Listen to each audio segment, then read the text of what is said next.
ఎయిర్పోర్ట్లో పోయి ప్రమోషన్స్ చేద్దామన్నారు. వద్దు చెప్పు దెబ్బలు పడతాయి అంటే, గాయపడేదే కదా గాయపడు అని అన్నాడు. గాయపడ్డా. నాకు ఈ వీసా కూడా రాకపోవచ్చు, నేను అమీర్పేట్ దాటకపోవచ్చు. బట్ అదంతా సినిమా కోసం, మీరు చూడాల్సిందే ఈ సినిమా, అందుకని. ఓకే, ఇప్పుడు నేను మాట్లాడొచ్చు. ప్లీజ్ ఓకే, మధ్యలో ఏమైనా ప్రమోషన్స్ మళ్ళీ ప్లాన్ చేస్తారేమో అని. నా ఫ్రెండ్ ఒకడు ఉన్నాడు అనమాట. వాడు విపరీతమైన సక్సెస్ ఏంది అంటే యూఎస్ వెళ్ళాలి ఏందో అక్కడ పోయి ఒక చెట్టు నాటాలని వాడు ఒక వాడు అంబిషన్, వాడి గోల్. వీసా చాలాసార్లు క్యాన్సిల్ అయింది. ఎందుకు క్యాన్సిల్ అవుతుంది? వాడు నీట్గా సూట్ వేసుకుంటుండు, వచ్చిన ఇంగ్లీష్ మాట్లాడుతున్నాడు, ఏదో చేస్తున్నాడు. ఏంది అంటే ఈమెయిల్ అడ్రస్ stillalone89@gmail.com.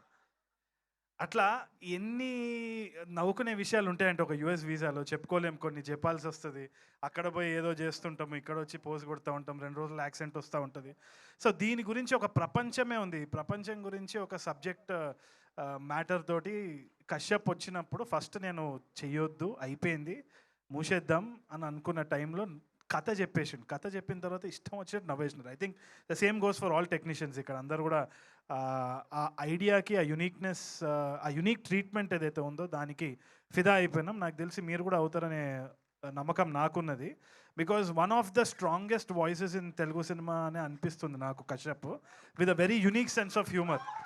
అంటే ఇప్పుడు just like how Anudeep is when strong personality, ఒక వెరీ యునిక్ స్పేస్, ఒక సిగ్నేచర్ స్టైల్ ఉంటుంది కదా, అది కశ్యప్ వల్లనే సాధ్యం. ఈ కైండ్ ఆఫ్ హ్యూమర్ ఏదైతే ఉందో, ఒక సకాస్టిక్ డ్రై హ్యూమర్, అది ఇట్స్ వెరీ వెరీ ఎఫెక్టివ్. అంటే స్క్రీన్లో చూసినప్పుడల్లా we're all laughing, online edit చూసుకున్నప్పుడు కూడా నవ్వుకున్నాము. I think you will also have the same experience.